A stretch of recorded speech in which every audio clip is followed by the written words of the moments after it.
Well, hello, you. Welcome back to the Straight A Nursing Podcast. I'm Nurse Mo, and I am so happy that you are here with me today for episode 201, and we're diving into meningitis today. Before we do that, if you've been listening to my podcast for a while, you know I like to take a quick minute at the beginning to give a shout out to my SAN fam. That is the SAN family, the Straight A Nursing family. So this one goes out to Beatrice. And Beatrice says, thank you. Unbeknownst to you, listening to you during my journey was like having a good friend, a mentor who I could count on anytime, even when I was studying in the middle of the night. While everyone else was sleeping, you were giving me company and expanding my knowledge. I'm not an auditory learner, but I became one when I started listening to you. I'll always treasure your study guides as well. Encore. Beatrice, thank you so much for that lovely, lovely message. Oftentimes when I'm sitting here in my little studio recording these episodes, I'm talking into a microphone, and I constantly remind myself that I'm not just talking into a microphone. I'm talking to students and nurses around the world. And that reminder, when you write into me, just means everything to me. So thank you so very much. Okay, are you ready to talk about meningitis? So meningitis is a disease condition that you are typically covering during a pediatric course because it does typically affect pediatrics and young adults. The highest disease rates are going to be for children younger than 12 months of age. And then there's another big group beyond that, which is teens and young adults age 16 to 23. And then if you wanted to take it even a step further, it would be those living in crowded conditions or really tight quarters like a college dormitory. So even though you're going to probably learn about meningitis in pediatrics, it can occur at any age. Now, the pathophysiology of meningitis can vary a little bit based on the type. There's different types of meningitis, and we'll talk about those in a bit. But the very short version is that meningitis is inflammation of the meninges. And these are those outer layers surrounding the brain and the spinal cord. Now, the meninges themselves are composed of three distinct layers. There's the pia mater, which is that innermost layer, the arachnoid, which is that web-like structure where the CSF is, and the dura mater, which is that tough, more outer layer. These inflamed meninges can be quite painful, and it can lead to other neurological symptoms, which we'll discuss a little bit further on. First, I want to talk a little bit about what causes meningitis. So usually, meningitis is a result of bacterial or viral infection, but it can also be due to fungal and protozoan infections as well. Of these, bacterial meningitis is the most severe, and then viral is the most common. Now, in most cases, meningitis is going to occur secondary to another infection, such as pneumonia or sinusitis. It can also occur due to infections secondary to invasive procedures, things like a lumbar puncture, trauma like a skull fracture, or an infection of a ventricular shunt. The pathogen essentially is entering the system and then is carried throughout that area of the brain and the spinal cord tissues by the CSF. So let's talk now very briefly about the key different types of meningitis. So I mentioned before that viral meningitis is the most common. And the good thing about that is that it's also less severe than that bacterial form. So even though it's more common, it's not as likely to be severely detrimental to the patient. It is most often caused by enteroviruses, but it can also be related to chickenpox, measles, mumps, rubella, and bites from insects like mosquitoes. So West Nile virus can be a culprit. It can be spread person to person through fecal contamination. So this is why it's really important as part of your patient teaching. Always teaching to thoroughly wash hands after going to the bathroom or changing a baby's diaper. Vaccination against measles, mumps, chickenpox, rubella can also help prevent disease. And in most cases, viral meningitis is going to resolve on its own. Now, bacterial meningitis, on the other hand, does not resolve on its own. This is the most severe form of meningitis. If not treated promptly, bacterial meningitis can lead to hearing loss, brain damage, and, yes, death. The most likely pathogens are Haemophilus influenza type B, Neisseria meningitidis, and Streptococcus pneumoniae. Now, it can be spread through direct contact, such as if a person who has it coughs or sneezes, gets those droplets on someone else, or from kissing an infected individual. Some forms of bacterial meningitis can even be spread through contaminated food that contains the Listeria bacterium. Examples that I saw of these were hot dogs, sandwich meats, and soft cheeses. In addition to vaccination, a key prevention intervention you will hear repeated over and over again is to teach college students who live in dorms not to share utensils with others or personal items. Another type of meningitis, though not very common, is fungal meningitis, and this occurs when a fungus enters the bloodstream and finds its way to the meninges. Individuals with a weakened immune system are most at risk, and this is most often caused by inhaling fungal spores from bird and bat droppings or contaminated soil. Fungal meningitis requires extensive courses of antifungal medication, usually administered in the inpatient setting via an IV infusion.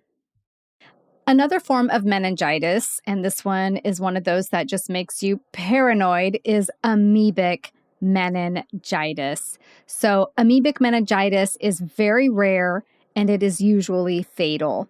It's caused by the amoeba Naegleria fowleri. I hope I said that right. And this amoeba enters the body through the nose, and the condition progresses very rapidly over 1 to 12 days. So this amoeba lives worldwide in warm, fresh water sources such as rivers, hot springs, and lakes. It also lives in water heaters, inadequately treated swimming pools, industrial water runoff, and soil. So just be very careful where you go swimming. This form of meningitis, however, is not transmissible person to person, so at least there's that. And then there's parasitic meningitis, which is less common than viral or bacterial meningitis. And you may also hear this called eosinophilic meningitis. And it can be caused through various different parasites that can be in contaminated produce, undercooked snails, undercooked slugs. So stay away from those. It could be ingested through eggs found in soil that is contaminated with raccoon feces. So the eggs get into the soil that's contaminated, and that's where the parasite lives. And it can also be from ingesting undercooked poultry or undercooked freshwater fish and eels. So it's definitely not transmissible person to person either. And basically you avoid this one by avoid eating high-risk foods, washing hands, washing utensils after preparing raw slugs and raw poultry. You would avoid contact with raccoons and try not to attract any raccoons to your home. So keeping trash containers covered, keeping sandboxes covered, things like that. And then there is a non-infectious meningitis, which is another form of non-transmissible meningitis that usually occurs in correlation with conditions related to inflammation, like rheumatoid arthritis and lupus. It can also occur in cases of brain surgery, head injury, cancer, and with the use of NSAIDs and certain antibiotics. Treatment is focused on getting to the underlying cause and controlling symptoms. So now that you've got a bit of an overview on meningitis, let's go through the two most common ones, bacterial and viral, using the straight A nursing latte method. If you're not familiar with the latte method, this is a streamlined way to look at disease conditions so you can really focus in on that must-know information that you need so that you can study more effectively. If you want to get a template that follows along with this method, I've got a link in the show notes for you to grab that. So the first letter in latte is L. How does the patient look? So the L component of the latte method looks at basically the patient's signs and symptoms and what you essentially notice about them. Rapid diagnosis of meningitis is really essential because it can be fatal if left untreated. And of course, we all know that nurses don't diagnose medical conditions, but many times it's you noticing and picking up on cues and alerting the right person that can make such a huge difference for patients. So the classic signs of meningitis are nuchal rigidity, which is that very, very stiff neck, severe headache, photophobia, and nausea and vomiting. So in infants, of course, they can't tell you all of these things that they're experiencing. So a lot of times in infants, it's going to be the increased ICP. So common signs of increased ICP in children that you'll see over and over again, especially on exams, is a shrill, high-pitched cry, vomiting, and a full or tight fontanelle. And then some other very common signs include chills and a fever that can be as high as 104 degrees Fahrenheit, altered mental status, so this could be difficulty waking, confusion, difficulty concentrating, maybe being irritable, or having acute delirium. Patient could have seizures. This occurs in about 1/3 of the cases. Coma can occur in very severe cases. A skin rash is a component of meningococcal meningitis, which is a form of bacterial meningitis, and decreased appetite and decreased thirst. So the next letter in the latte method is A, and that stands for assess. How do you assess a patient who has meningitis? So as you'll always hear, get that full set of vital signs, right? So getting that full set of vital signs, the key one here is temperature. Remember, the temperature with meningitis can be quite high. Up to 104 degrees Fahrenheit is definitely not uncommon. You also want to conduct a thorough pain assessment. The patient is likely to complain of a headache that is unlike any other headache they've ever had, and this headache may progressively worsen. Additionally, when they're exposed to light, this could make the pain worse. This is that photophobia. You'll also be conducting a neuroassessment. The patient may be confused, have decreased level of consciousness with or without elevated ICP. In severe cases, the patient may again be comatose or have seizures. Signs of elevated ICP include pupillary changes, extraocular movements, and decreased level of consciousness. You will be monitoring their I's and O's. Now, the patient could be dehydrated. This is due to fever in many cases, can also be due to decreased thirst, or they've had altered mental status and just haven't been drinking. Conversely, the patient could also have fluid volume overload. So that would be another scenario. And that typically is going to be occurring in cases of bacterial meningitis because it can lead to increased amounts of ADH to be released, which is that SIADH syndrome of inappropriate antidiuretic hormone. You will be conducting a skin assessment because a sign of that meningococcal meningitis is a rash, described as a petechial or purpuric rash. The most common location for this rash is the hands and feet, but it can progress to cover an entire arm or both arms or entire legs as the disease progresses. You'll be assessing the patient, asking about recent infections, recent invasive procedures, or traumas, particularly any that involve the head or the spine. And then we've got Brudzinski's and Koenig's signs. So for the Brudzinski's sign, you'll have the patient lie flat and then place your hands behind their neck and bend it forward. If the patient also flexes their hips and knees, this is considered positive Brudzinski sign, that's hard to say, and could be indicative of meningitis. And then the Koenig sign is assessed for in this way. While the patient is supine, you flex the leg at the hip and knee and then straighten it. So flex the leg at the hip and knee and then straighten it. And if there's pain or resistance with this movement, this is considered a positive Koenig sign and is indicative of meningitis. Now, note that this may not be common practice. It's definitely probably in your textbooks, may or may not show up on exams. However, it's important to know that they're not considered definitive diagnostic tools.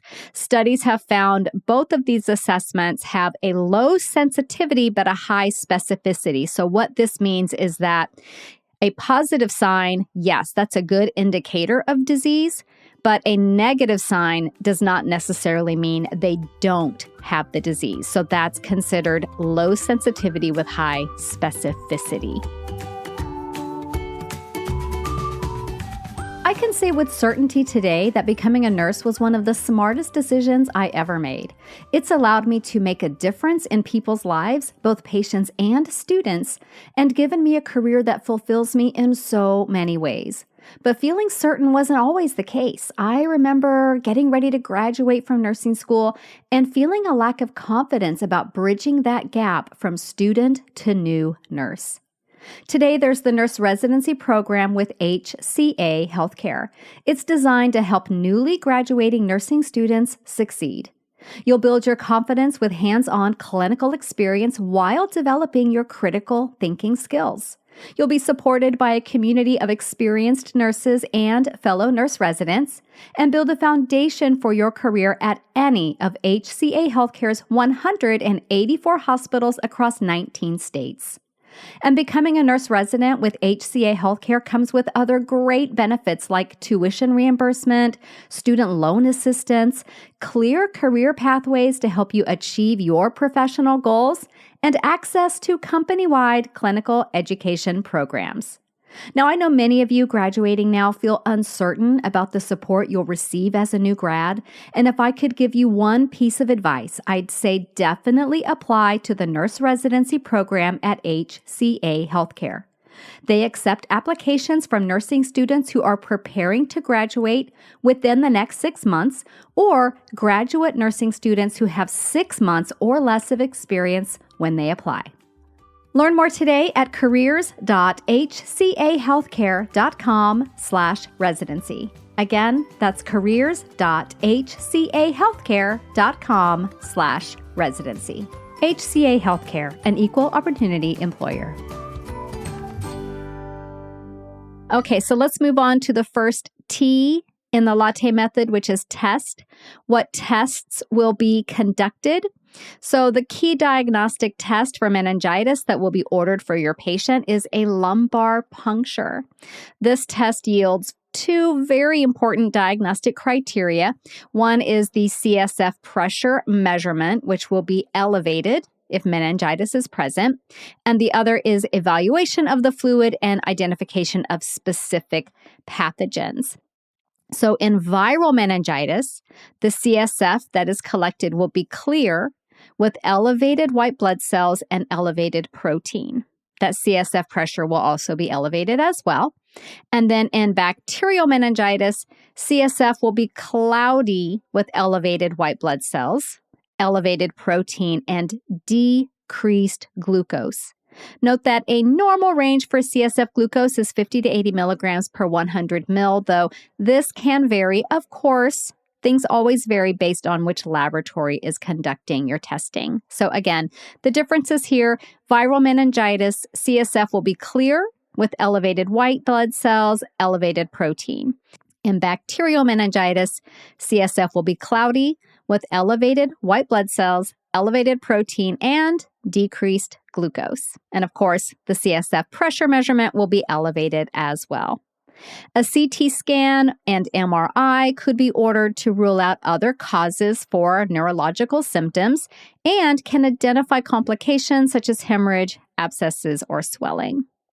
Sputum, Nasopharyngeal swabs and or blood may also be collected to assist in identifying the source of infection and help in prescribing the correct medications. So let's talk now about the second T in the latte method, and that is for treatments. What treatments are provided for someone who has meningitis? So looking at medications, first of all, analgesics for headache can include acetaminophen and ibuprofen most commonly. Of course, opioids can be used for severe headache. The hesitancy with using opioids is that it can mask neurological deterioration, so you'd be very cautious with using those. If you can get headache to any kind of a comfort-ish level for the patient using just acetaminophen and ibuprofen, that may be more appropriate for that patient. Antipyretics for that fever would be acetaminophen, ibuprofen. Those are the most commonly used ones. We tend to avoid aspirin use in children because of the risk of Reye's syndrome. And then corticosteroids would be used to reduce inflammation. A great example of this is dexamethasone.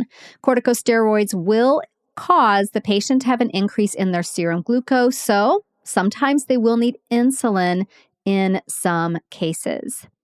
Anti-seizure medication could be used if the patient has had a seizure or is high risk for seizures, such as with elevated ICP.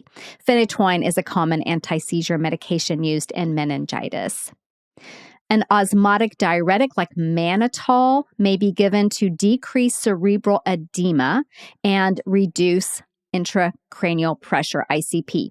Note that mannitol can cause fluid losses. It is a diuretic, is an osmotic diuretic. So you could have some significant fluid losses and electrolyte imbalances.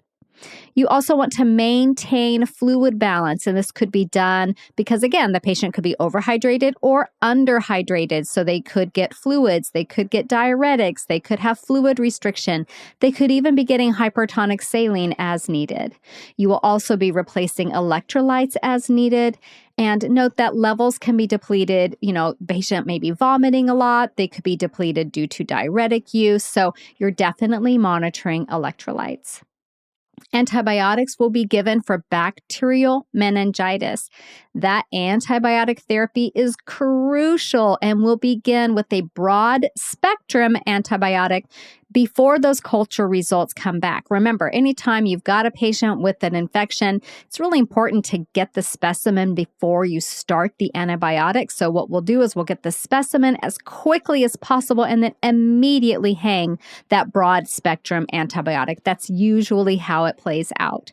So the initial IV antibiotics used in bacterial meningitis, typically you'll see vancomycin in coordination with either ceftriaxone or cefotaxime. I probably didn't say that right, but ceftriaxone or cefotaxime in combination with vancomycin. And then once the pathogen is identified, the antibiotic therapy is then tailored and very focused and specific to that pathogen.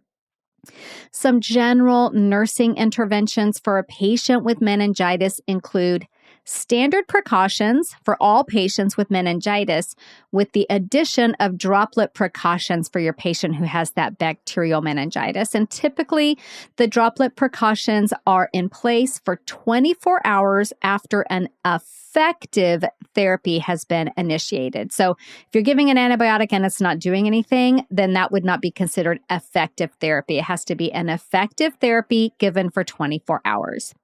You also want to promote what I call a neuro-friendly environment. So this is the lights dimmed or off, the shades drawn, a quiet room, minimize stimulation, close the door, speak in whispers or quiet voices. It's a neuro-friendly environment. Along those same lines, you want to avoid increased ICP. So maintain that neuro-friendly environment. Also, maintain the patient on bed rest with the head of bed at 30 degrees. You want to avoid tight or restrictive clothing, especially around the midsection. Avoid severe flexion at the hips. Another great simple intervention is keep the head midline with a neutral neck position that promotes CSF drainage, and instruct the patient to avoid coughing and sneezing if at all possible. If they have a cough for whatever other reason, you may want to get a cough suppressant for them, and instruct the patient to avoid straining with bowel movements. They may need a stool softener to help avoid that. So those are some key ways to avoid increased ICP. You could also provide cooling measures as ordered. So in the facility where I work, cooling blankets are MD ordered, but a nursing intervention could be cool cloths and ice packs for patient comfort. And then E in the latte method is for educate. How do you educate the patient and the family? A key component of meningitis is health promotion. Prevention is always going to be the very best thing. So, educating patients, educating families on meningococcal vaccines is very, very important, especially for those that are going away to college and living in those close quarters. You also want to instruct those young adults to avoid sharing personal items. It seems like young adults, teens, they share everything. So teach them, don't share personal items, don't share utensils, don't share toothbrushes. I can't believe you'd have to tell someone not to share their toothbrush, but I've seen it happen. So instruct them specifically to not do that. You want to teach the patient and family how to maintain that calm, neuro-friendly environment. Again, low lights, low noise, low stimulation. In cases of bacterial meningitis, teach the patient, the family, to let those who have been in close contact know about the diagnosis because they're probably going to be given prophylactic antibiotics. Teach the importance of finishing all antibiotics that may be prescribed to avoid antibiotic resistance. So this would be if the patient goes home on any long-term antibiotics or any prophylactic antibiotics for others in the family. After the acute phase has passed, you want to teach the patient that they're still going to need a lot of rest and good nutrition before getting back up to par, back to resuming their regular activities. So kind of let them know what to expect with that. You can also teach about the importance of a healthy diet for keeping the immune system healthy, fresh fruits, fresh vegetables, whole grains, lean proteins, and good hydration. You also want to teach the patient that muscle rigidity that they have with meningitis could linger. Passive range of motion, warm baths, often very helpful in relieving this tension. So that is your latte method for meningitis. So I hope if you've never used the latte method before, you see how it really just zones in on that must-know information. So I'm going to do a little bit of pod quizzing with you on this one. If you're new to pod quizzing, you're going to love this. It's a great way to review things and test your recall. I actually have an entire podcast dedicated mainly to pod quizzing, though there's a few other auditory learning components with that, and it is called Study Sesh. So if you like this idea of using auditory quizzing, then I want you to check the show notes for that link. So let me get up to the top of my notes and we'll ask a few questions. I'm going to pause after each one, give you time to answer, and then tell you the answer. What are the 3 layers of the meninges?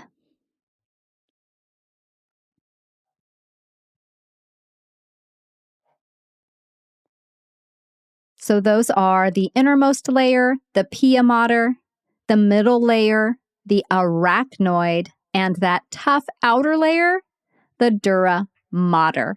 Very, very good. What is the highest disease rate for meningitis amongst what age child? Children younger than 12 months. And then the second highest would be, those are teens and young adults at what age? 16 to 23. Which type of meningitis is the most common? Viral meningitis, very good. And which type is the most severe, not counting that parasitic meningitis, because that's not very common? Bacterial meningitis. Very, very good. Is there a vaccine against viral meningitis?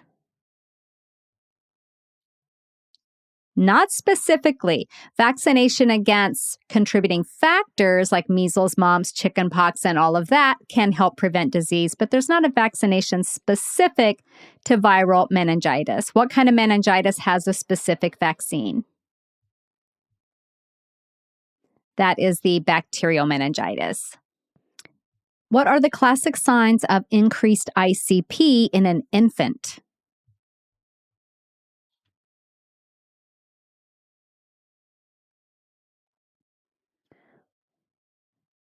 That would be a shrill, high-pitched cry, vomiting, and a full or bulging or tight fontanelle. What about general elevated ICP signs?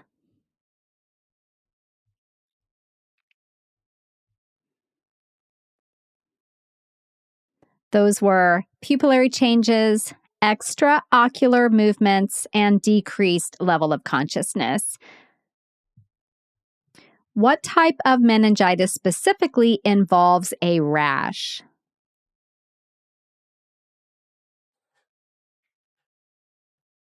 Meningococcal meningitis. If I have my patient supine and I flex the leg at the hip and knee and then straighten it, and there's pain or resistance with this movement, what is that called? That would be called a positive Kernig's sign. And then what was the other sign? What was the name of it? That is Brudzinski's sign. And to do that, we're going to have the patient lie flat. We'll place our hands behind their neck and do what? Bend it forward. And if the test is positive, what is also going to happen? The patient will flex their hips and knees. So this would be a positive Brudzinski sign. What is the numero uno key diagnostic test for meningitis?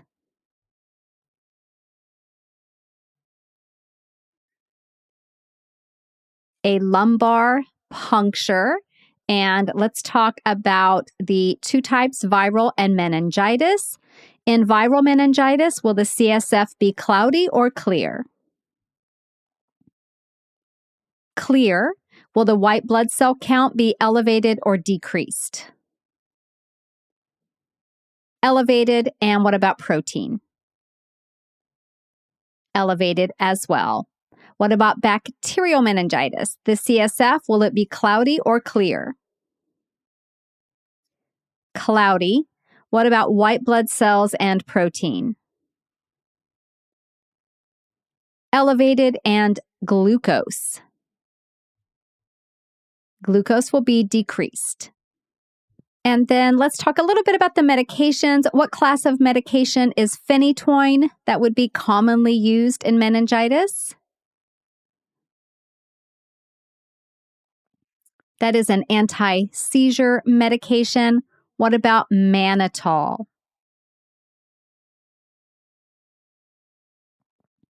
That is an osmotic diuretic. What about ceftriaxone? That is a broad-spectrum antibiotic. Very, very good. And why do we want to maybe avoid aspirin in children? Because of the risk for Reye's syndrome. Very, very good. I hope you enjoyed the pod quizzing. If that spoke to you, if that jazzed you up, then check out the link in the episode notes. You will see a link to Study Sesh is there for you. So I look forward to seeing you all next week. If you have subscribed to the podcast, and please do, because the episode will show up for you like magic very early on Thursday mornings. We're going to be diving into pharmacology, talking about one of the most commonly prescribed medications. It's in that top 100 list. So head back over here next week for that. And if you have a minute to rate and review the podcast, you might be the next person that I talk to on my shout out. So have a great week, and I'll see you soon. Bye for now. This podcast is brought to you by Straight A Nursing.